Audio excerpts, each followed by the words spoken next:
Assalamualaikum teman-teman semua. Selamat datang di channel Om Brimo si Pendongeng. Tempat di mana setiap kisah punya makna. Dan setiap makna bisa jadi pelajaran untuk hidup kita. Sebelum kita mulai ceritanya, jangan lupa untuk tekan tombol subscribe. Nyalakan loncengnya juga, supaya kalian gak ketinggalan kisah-kisah baru dari Om Brimo. Karena di sini, setiap cerita bukan sekadar dongeng, tapi cermin kehidupan, yang bisa membuat kita merenung, tersenyum, kadang juga meneteskan air mata. Jadi, duduk yang nyaman ya, karena kali ini, Om Brimo akan segera masuk ke dalam ceritanya. Suara gemuruh ombak terdengar di kejauhan. Angin malam berembus lembut, membawa aroma laut yang asin dan lembab. Di pesisir Kalimantan Selatan, tepatnya di wilayah Pulau Laut, berdiri sebuah kota kecil bernama Kota Baru. Namun, di antara bisik-bisik warga, ada satu nama yang jarang diucapkan keras-keras. Saranjana. Nama itu seperti tabu. Sebuah kota yang tak tercatat di peta, tapi dipercaya benar-benar ada.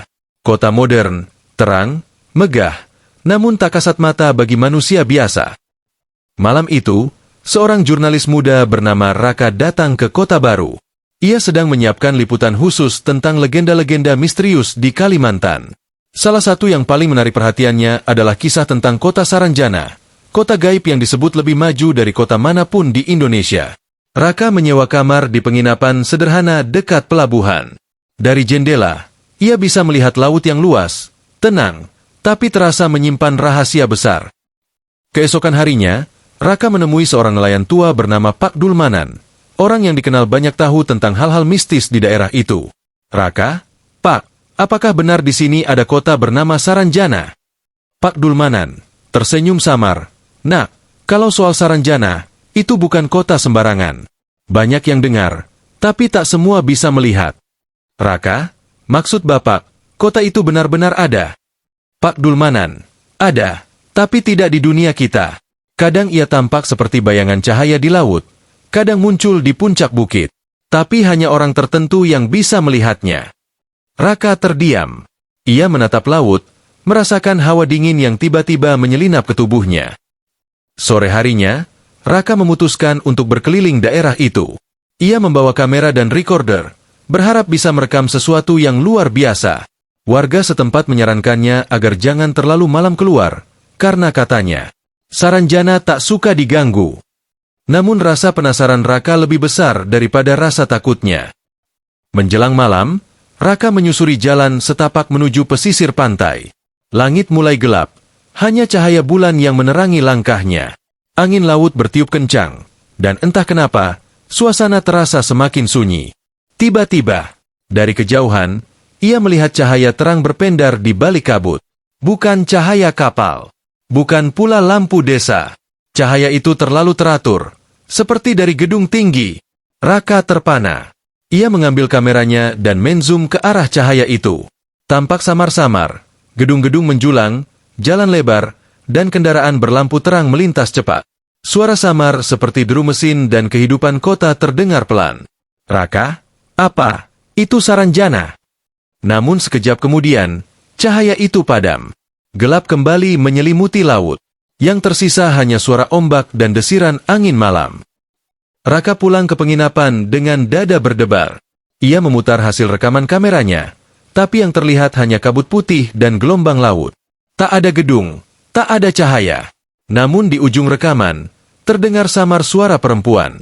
Jangan datang lagi. Keesokan paginya, Raka kembali menemui Pak Dulmanan. Ia menceritakan apa yang dilihatnya. Pak Dulmanan, kau sudah melihatnya, Nak. Tak semua bisa. Tapi hati-hati. Saranjana bukan kota untuk manusia biasa. Banyak yang penasaran, tapi tak pernah kembali. Raka, apa maksud Bapak? Pak Dulmanan, mereka yang terlalu ingin masuk ke sana, akan tersesat selamanya di dunia yang tak bisa dijelaskan. Raka terdiam, tapi rasa ingin tahunya tak surut sedikit pun. Malam ketiga, ia kembali ke lokasi yang sama. Kali ini, ia membawa drone untuk merekam dari udara. Kabut mulai turun, laut tampak berkilau aneh, seperti ada cahaya dari bawah permukaan air. Drone-nya terbang perlahan mendekati sumber cahaya. Tiba-tiba, sinyal hilang. Layar monitor menampilkan gambar kabur, lalu muncul sekilas, sebuah kota bercahaya dengan jalan yang ramai dan menara tinggi menjulang. Namun di tengah gambar itu, tampak siluet manusia berdiri menatap ke arah kamera. Wajahnya tak jelas, tapi sorot matanya tajam seperti menyadari keberadaan Raka. Monitor tiba-tiba padam. Raka terpaku. Lalu, dari arah pantai, terdengar suara langkah kaki mendekat perlahan. Langkah itu semakin dekat, disertai hembusan angin dingin yang menusuk kulit. Suara perempuan lembut, "Kau tak seharusnya merekam kami." Raka menoleh cepat, tapi tak ada siapapun di sana. Yang terdengar hanya suara ombak yang bergulung lebih keras dari biasanya. Keesokan paginya, warga menemukan drone milik Raka terdampar di tepi pantai, rusak parah.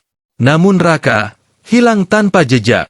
Kameranya, tasnya, bahkan jejak kakinya lenyap. Yang tersisa hanyalah rekaman terakhir di drone itu, menampilkan kota bercahaya yang muncul dari balik kabut laut. Sejak hari itu, banyak orang datang ke kota baru untuk mencari jejak Saranjana. Ada yang mengaku mendengar suara kendaraan dari dalam hutan, ada yang melihat lampu kota di tengah laut. Namun tak satu pun bisa membuktikan keberadaannya dengan pasti. Dan legenda itu terus hidup, beredar dari mulut ke mulut.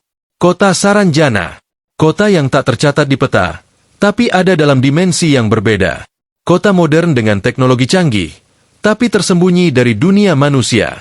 Sampai kini, siapapun yang menyebut namanya dengan niat penasaran berlebihan, konon akan dipanggil datang ke sana.